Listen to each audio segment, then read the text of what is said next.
आणि चादरी कशासाठी पाहिजे? मोदी सरकारला सांगतो की तुम्ही चादरीने वांगचुकना जरी झाकला असेल तरी तुम्ही सत्य झाकू शकत नाहीत. का धर्मेंद्र प्रधानला एवढं काय सोनं लागलेलं आहे? काय तरुण मुलांची आणि मुलींची काय मागणी आहे? एक तर शिक्षणाचा स्वतःच्या शिक्षणाचा पत्ता नाही, त्याच्यामुळे शिक्षणासाठी किती मेहनत करावी लागते हे यांना माहिती नाही. आई वडील आलेले आहेत. याचं कारण असं की मला नाही शिकता आलं, पण माझ्या मुलाने शिकलं पाहिजे, माझ्या मुलीने शिकलं पाहिजे. पण गंमत कशी आणखीन असते ती बघा. काही वर्षांपूर्वी म्हणजे ज्यातनं भाजप सरकारचा जन्म झाला, अर्थात त्याच्यामध्ये पापी आम्ही सुद्धा होतो, पण अण्णा हजारे हे उपोषणाला बसले होते. लक्षात आहे तुमच्या? काय प्रसिद्धी मिळाली होती, काय प्रसिद्धी मिळाली होती. जणू काय संपूर्ण जग तिकडे एकवटलं होतं.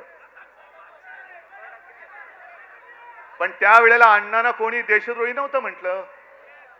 अण्णांना कोणी चीनचा हेर किंवा हस्तक नव्हतं म्हटलं.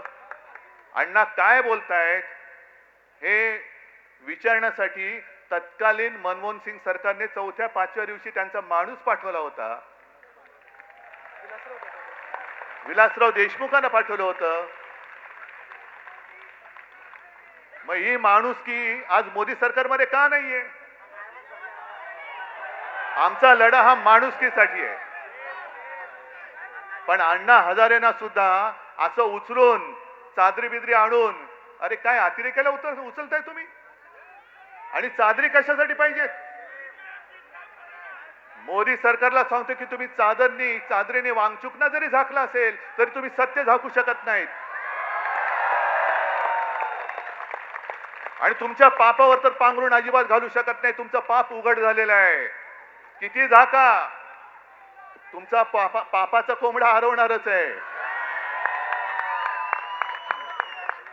पण अण्णांच्या वेळेला जसं मनमोहन सिंग सरकारने लगेच 4-5व्या दिवशी दूध पाठवला होता, का नाही पाठवला मोदी सरकारने?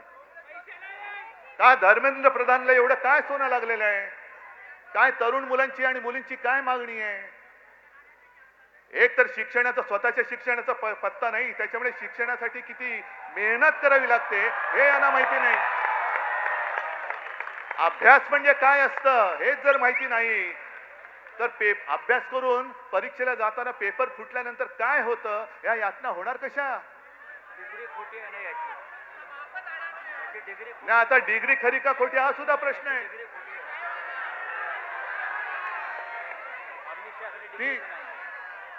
त्याच्यामुळे ह्या यातना, आणि आज तुम्ही जर का बघाल तर तरुण मुलं मुली तर आहेतच, पण मी सोशल मीडियावरती बघतोय त्यांचे आजी आजोबा सुद्धा आलेले आहेत, आई वडील आलेले आहेत.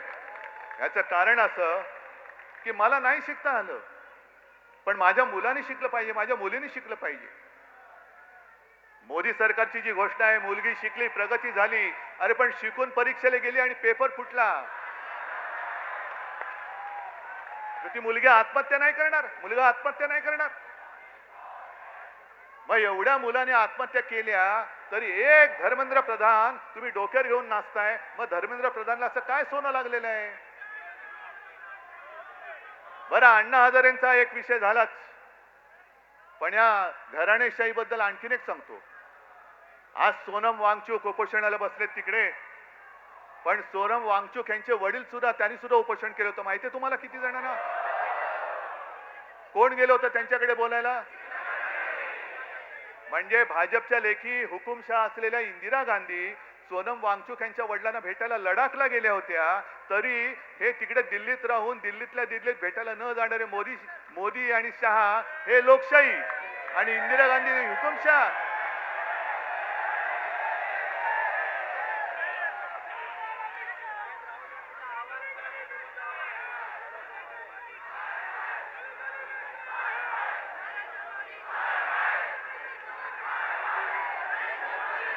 एक मिनिट, हा गली गली में शोर आहे, बरोबर आहे, पण तुम्ही जिथून जिथून आलाय, कुठल्याही गल्लीतनं आला असाल, कुठल्याही गावातनं आला असाल, त्या गल्ली गल्लीमध्ये तुम्हाला शोर करावा लागेल.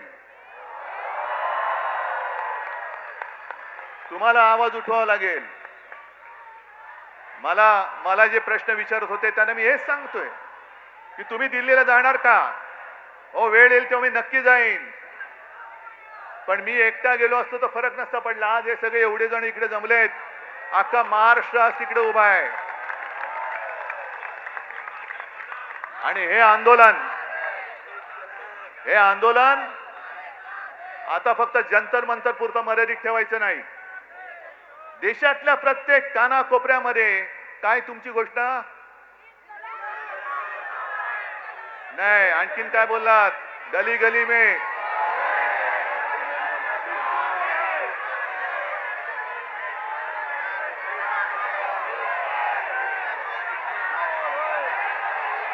बरं, आणखीन एक गोष्ट, इकडे महिला आलेल्या आहेत, इकडे बऱ्याचशा महिला आहेत. महिलांनी मला पटकन सांगायचं, आपल्या घरात जरा थांबा नाही, आपण साधारणतः आपण साधी माणसं आहोत. आपल्या घरामध्ये साधारणतः असं मानलं जातं की साधी महिला ही झुरळाला घाबरते ना. अरे इकडे आमचं पंतप्रधान घाबरतो, अख्खं सरकार घाबरतं.